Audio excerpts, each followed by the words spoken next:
A'udzubillahi minasyaitonirrajim. Bismillahirrahmanirrahim. Alhamdulillahirabbil alamin. Wassalatu wassalamu ala asyrofil anbiya'i wal mursalin wa ala alihi washabbihi wattabi'in. Rabbi shrah li sadri wa yassir li amri wahlul 'uqdatam min lisani yafqahu qawli. Allahumma shalli ala sayyidina Muhammad wa ala ali sayyidina Muhammad. Assalamualaikum warahmatullahi wabarakatuh. Sobat Winner semuanya yang dirahmati oleh Allah Subhanahu wa taala dimanapun berada. Saya mendoakan semoga sobat winnerku semuanya selalu dalam keadaan sehat walafiat, dilimpahi rezeki yang halal, yang berkah, yang thayyib, yang manfaat. Semoga sobat winnerku semuanya yang saat ini mungkin masih terlilit amanah-amanah hutang, baik riba maupun non-riba. Semoga Allah segerakan kita semuanya terbebas dari hutang, baik itu riba maupun non-riba, dengan cara-cara Allah yang mudah. Tanpa harus menggali lubang yang baru, tanpa harus menyentuh kembali riba, tanpa harus menjual aset, tanpa harus direndahkan, dicaci maki, dikuncing, diolok-olok, dihina, diintimidasi, ditekan oleh manusia lain. Semoga sobat winnerku semuanya yang saat ini mungkin sedang menghadapi kesulitan-kesulitan hidup, semoga Allah bukakan pintu-pintu kemudahan. Dan untuk sobat winnerku semuanya yang saat ini mungkin sedang bersedih hati, semoga Allah angkat kesedihannya, Allah gantikan dengan kebahagiaan. Buat sobat winnerku semuanya yang saat ini mungkin masih belum memiliki pasangan hidup, semoga Allah segerakan untuk menuju halal bersama dengan jodoh yang terbaik dari sisi Allah Subhanahu wa taala. Dan untuk sobat winnerku semuanya yang saat ini masih belum memiliki putra-putri, semoga Allah karuniakan putra-putri yang soleh-solehah. Untuk sobat winnerku semuanya yang saat ini masih berkutat dalam dosa riba, semoga Allah sentuh hatinya dengan hidayah sehingga mau berhijrah meninggalkan riba untuk selama-lamanya. Dan untuk sobat winnerku semuanya yang saat ini sedang berhijrah, semoga istiqomah hijrahnya. Semoga sobat winnerku semuanya saat ini mungkin memiliki hajat seperti saya, ingin berangkat haji maupun umroh. Semoga kita semuanya disegerakan Allah untuk bisa sampai ke tanah suci, menjalankan ibadah haji maupun umroh. Amin. Amin ya robbal alamin.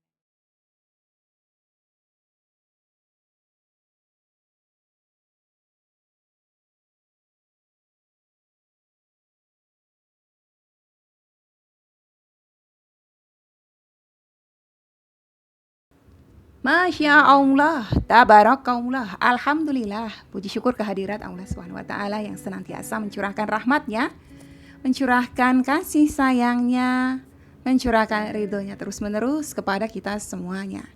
Jangan lupa selalu bersyukur, selalu berbaik sangka kepada Rabb kita apapun kondisi kita saat ini ya. Karena dengan bersyukur, dengan berbaik sangka kepadanya, Allah akan terus tambah nikmatnya kepada kita.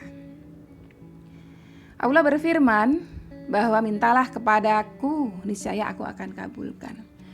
Apapun hajat kita, insya Allah Allah kabulkan. Meskipun dalam pengabulannya itu ada 3 bentuk. 1 dikabulkan ya di dunia sesuai mau kita, yang kedua disimpan di akhirat, dan yang ketiga itu dikabulkan dalam bentuk lain seperti penyelamatan dari mara bahaya. Cuma kadang manusia itu suka sekali menghakimi, suka sekali menjudge gitu ya. Merasa doanya belum terkabul. Nah, ini di sini saya akan bahas mengenai setidaknya ada 4 penyebab doa panjenengan itu tidak terkabul. Memang betul Allah kasih jaminan, siapa saja yang meminta kepadanya pasti Allah kabulkan. Tetapi ada perbuatan-perbuatan manusia itu sendiri yang menyebabkan yang harusnya Allah ijabah doa-doanya jadi tidak diijabah karena perbuatan yang mereka lakukan sendiri.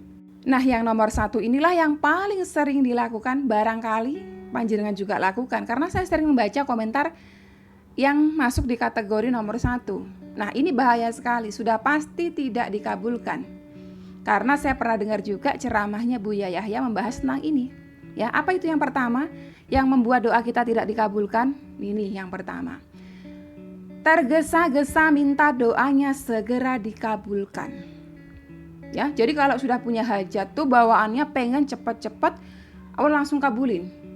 Ya, Rasulullah Shallallahu alaihi wasallam bersabda, doa seorang hamba akan senantiasa dikabulkan selama dia berdoa bukan untuk keburukan atau memutus tali silaturahim, dan selama dia tidak tergesa-gesa dalam berdoa.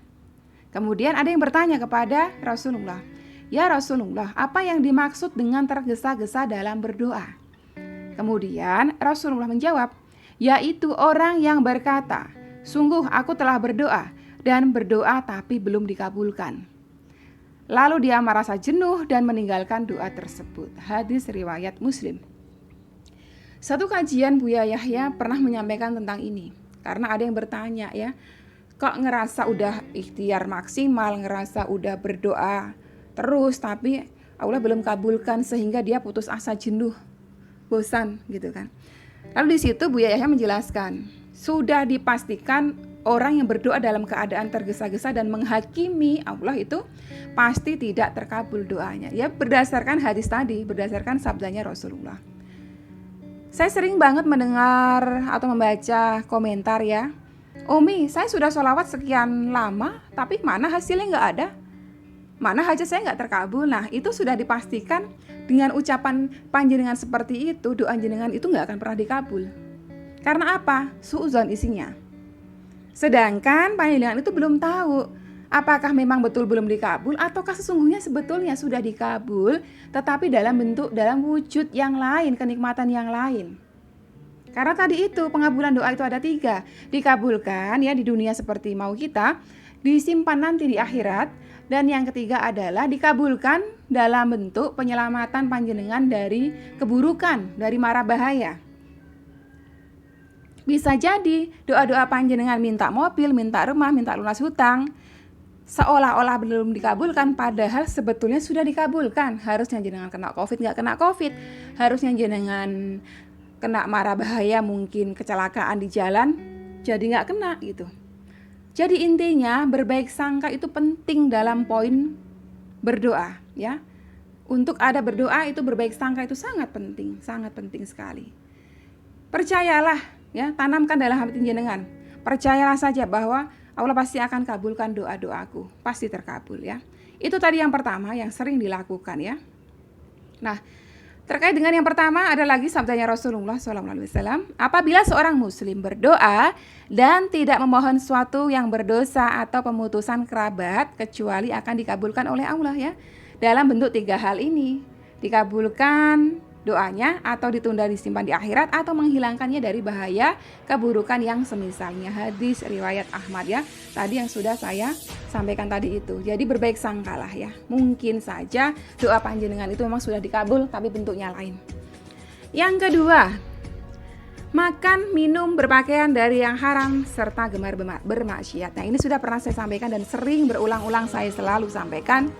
Bahkan sempat ada yang menyanggah, Umi mana mungkin doa tertolak? Kan sudah ada jaminan bahwa semua doa itu pasti dikabulkan. Betul. Tetapi ada perbuatan-perbuatan kita yang justru menyebabkan doa itu sendiri tidak terkabul. Ya ini salah satunya yang poin kedua. Makan, minum, berpakaian dari yang haram. Apa pakaian kalau haram? Kalau makanan, minuman kan jelas. Nah, yang sumbernya didapatkan dari hasil haram, judi, mencuri, korupsi, ya kan? Mengambil hak orang lain itu haram. Jangan sekali-sekali dalam keadaan seperti itu dan berbuat maksiat. Lalu kemudian masih ada aja yang bertanya seperti ini ya. Masih ada aja yang bernegosiasi. Umi, gimana kalau pas berdoanya pakai pakaian yang dibeli dari hasil halal, tapi kemudian nanti setelah selesai berdoa kita pakai tuh yang hasil haramnya. Ya jangan begitu juga konsepnya ya. Jadi konsepnya tuh nggak gitu. Konsepnya itu di sini Allah dan Rasulnya mau mengajarkan kita supaya kita itu menghindari makanan haram, minuman haram, pakaian haram, ya. Tujuannya itu di situ. Makanya dikasihlah kalau kita pakai pakaian haram, makan makanan haram, minum minuman haram, kasih punishment-nya yaitu tadi konsekuensinya doa kita nggak terkabul. Bukan berarti hanya pas berdoa pakai pakaian dan makan minuman halal, lalu kemudian setelah selesai berdoa makan lagi yang haram, bukan begitu konsepnya ya. Jadi paham ya sampai di sini. Karena makanan minuman haram tadi itu udah mengalir dalam darah kita. Kalau kita belum mohon ampun ya, belum bertaubat, Allah nggak ampuni. Jadi gimana kalau sudah terlanjur pakai pakaian haram, makan makanan dan minuman haram, mohon ampunlah kepada Allah. Jangan lagi diulangi ya, taubatan nasuha. Oke, yang poin ketiga, berdoa dengan hati yang lalai dan tidak yakin doanya akan terkabul.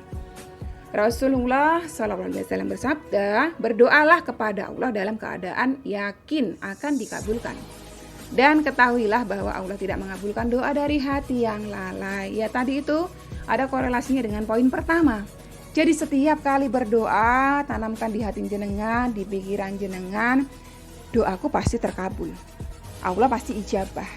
Allah nggak mungkin nggak ijabah. Entah besok, entah lusa, pokoknya Allah pasti ijabah. Nggak mungkin nggak. Ulangi terus ya.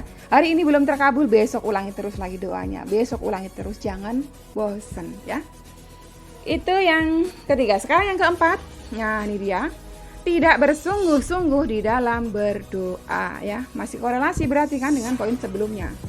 Rasulullah SAW bersabda, apabila kamu berdoa dan memohon kepada Allah, janganlah mengucapkan, ya Allah, jika Engkau kehendaki, ya Allah, sayangilah aku jika Engkau kehendaki, ya Allah, berilah aku rezeki jika Engkau kehendaki.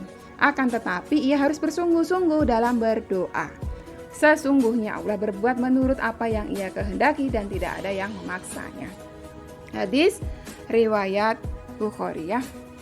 Jadi ya panjenengan semuanya, intinya yang poin pertama, jangan sampai lupa, itu penting.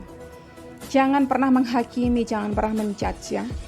Belum apa-apa sudah menjudge Allah. Allah nggak kabulkan nih, Allah nggak sayang nih, Allah nggak bener nih. Jangan sampai seperti itu, karena itu kategorinya kurang ajar kepada Allah. Ini yang disampaikan Buya Yahya ya.